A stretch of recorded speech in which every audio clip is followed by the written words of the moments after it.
रामगढ़ जिले के पतरातू अनुमंडल पुलिस प्राधिकारी कार्यालय में गौरव गोस्वामी के नेतृत्व में प्रेस वार्ता की गई, जिसमें गौरव गोस्वामी ने बताया कि पांडे गिरोह का एक सदस्य सुनील धोबी बहुत दिनों से फरार चल रहा था। इस पर एक रामगढ़ में कैसे हैं, वहीं पलामू में भारत पांडे की हत्या के मामले पर भी इस पर कैसे हैं, यह अपनी शारीरिक स्थिति लाचार बताता है। पतरातू थाना प्रभारी के नेतृत्व में इसकी गिरफ्तारी हुई है। वहीं पतरातू थाना प्रभारी के द्वारा जब सुनील धोबी को पकड़े जाने के समय 8 फीट दीवार फांद दिया, इसका भी मेडिकल जांच कराया जाएगा। पांडे गिरोह द्वारा किसी घटना का भी अंजाम देने की फिराक में था। फिलहाल वो घटना टल गई है। सुनील धोबी पर पांडे गिरोह में शामिल होते हुए अभी तक 10 केस हैं। एक सक्रिय सदस्य है जिसका नाम सुनील धोबी उर्फ सुनील रजक है और जिसके ऊपर 2 मामलों में एक तरह से कहिए कि वांटेड ही था। पहला मामला भुरकुंडा का है 70-22 का, जो कि एक बहुत पुराना केस है। इसके अलावा दूसरा जो मामला था वो दूसरे जिला का क्या था सर? 70-22 का जो मामला था वो रंगारी का मामला था।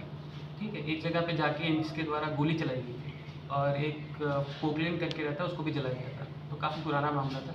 इसके अलावा जो दूसरा मामला है वो दूसरे जिला का है, पलामू जिला का, जो कि एक डबल मर्डर का केस है, जो कि जिसमें भरत पांडे का मर्डर हुआ था।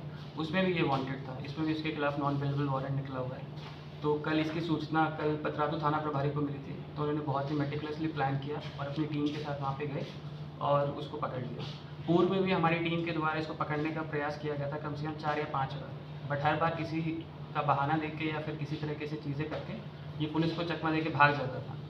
और जब पकड़ने का प्रयास किया गया तो उस पर बहुत ही अच्छी चीज़ हमें थोड़ी समझ में आई उसमें, कि कहने को तो ये बोलता है कि इसकी पीठ में 3 हड्डियाँ टूटी हुई हैं, उस तरीके से हैं, बट जब भागने का इसने प्रयास किया पुलिस को देख के, तो 8 फीट की दीवार कूद के भागने का प्रयास किया गया था इसके द्वारा।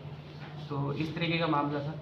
और जब गहनता से पूछताछ की हमने, पूछताछ के दौरान पता चला कि वर्तमान में भी जो पांडे गिरोह के अलग अलग सदस्य हैं उनके साथ भी मिलकर अभी किसी घटना को अंजाम देने वाला था और एक तरह से वो घटना भी अब टल चुकी है और उस पर भी हम और तरीके से पूछताछ कर रहे हैं और उसमें कुछ एविडेंसेस या साक्ष्य वगैरह एकत्रित होंगे तो उस घटना में बाकी जो सदस्य हैं उनको पकड़ा जाएगा।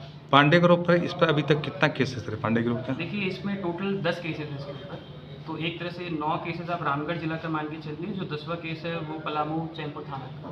सर, ये किस मामले में जेल जा रहा है सर?